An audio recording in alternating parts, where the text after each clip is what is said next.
In this video, I'm going to tell you how you can rebuild your life once you get over 40. If you're over 40 and you feel like you've reached a point where something has to change, this video is for you. In this video, I'm going to give you a full free self-improvement guide that is step by step and easy to follow. Just do exactly as I say, okay? And it will work for you, I promise. Maybe your body's not that important to you, right?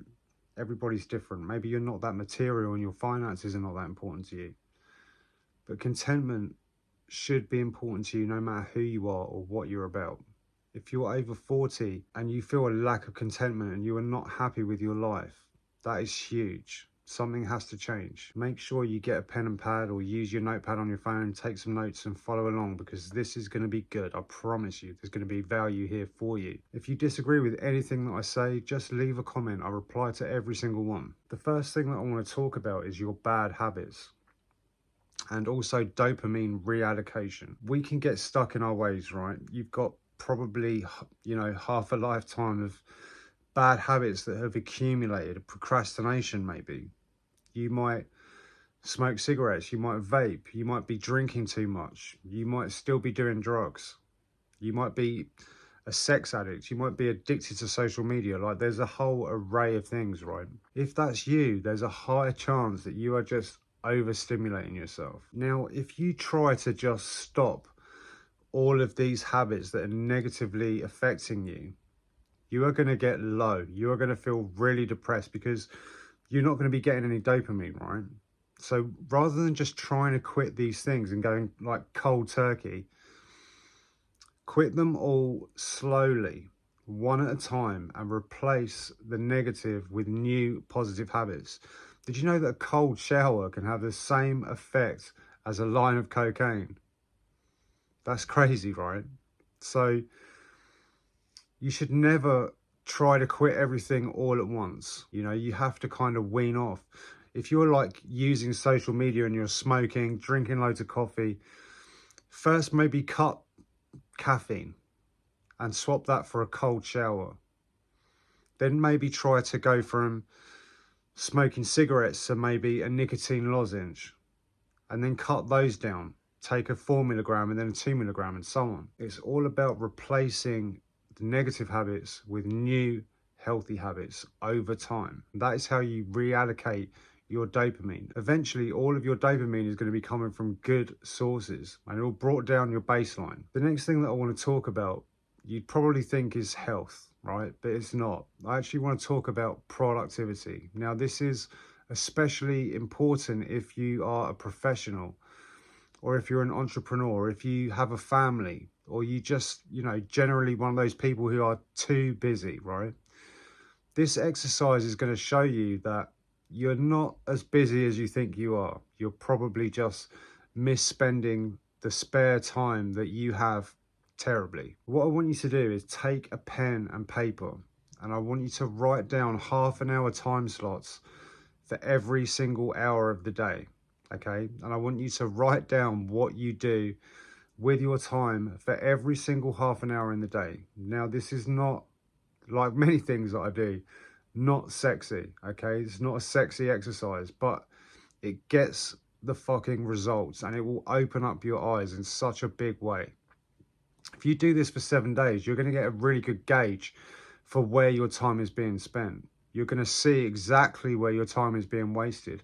After work, if you're not, going to the gym or whatever, maybe you're going to the bar with friends. This is going to highlight all of those pockets of time.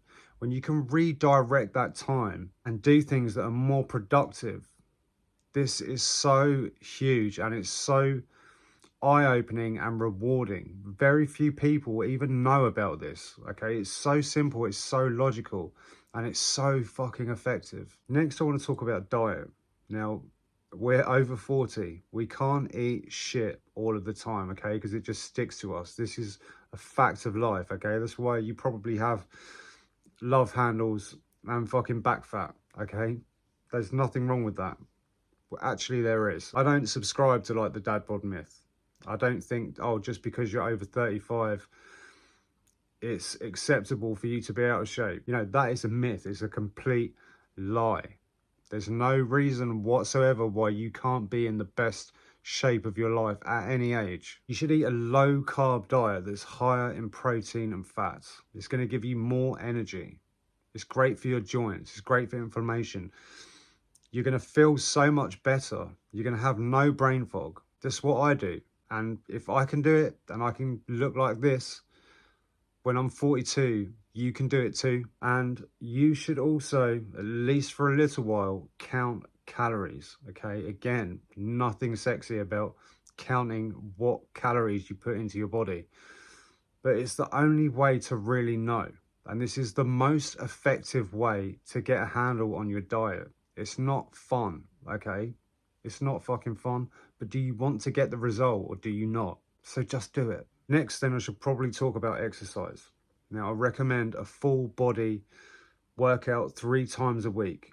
You don't need to spend hours upon hours in the gym. You don't. It's an absolute lie. And nor do you have to spend hours and hours of doing cardio, running on the treadmill or out in the blazing sun with a sweatsuit on. Okay, that is rubbish. You can see your abs again just by eating less calories and just walking 10,000 steps a day, I promise you. Now, in your full body workouts, you should be using progressive overload. So lifting a little bit heavier, either every time you go to the gym or week on week. So just constantly trying to lift a tiny bit heavier, a tiny bit heavier, a tiny bit heavier. Every like 5 to 6, 7 weeks, you want to change the stimulus. So switch out some exercises to make sure your body's not getting too used to what you're giving it, right? It will get used to it and it will stop working otherwise. So we have to switch it up from time to time. And make sure that you're incorporating all of the big lifts, you know, like bench press, back squats, overhead press, deadlifts, all of that kind of stuff. Obviously, there are lots of other good habits that you can incorporate. You know, I love saunaing at the moment. Saunaing is great. Prayer and or meditation, daily reading, using a habit tracker, you know, acts of service, running or any like cardio based sport are all incredible. Listen, you might feel stuck in your ways or just a bit stuck in life. You might feel like you're at a standstill. But change is possible, I promise you. You probably just have to be a little bit more meticulous in your approach. Guys, remember, it is your God-given right to be successful, and it's your responsibility to reach your potential.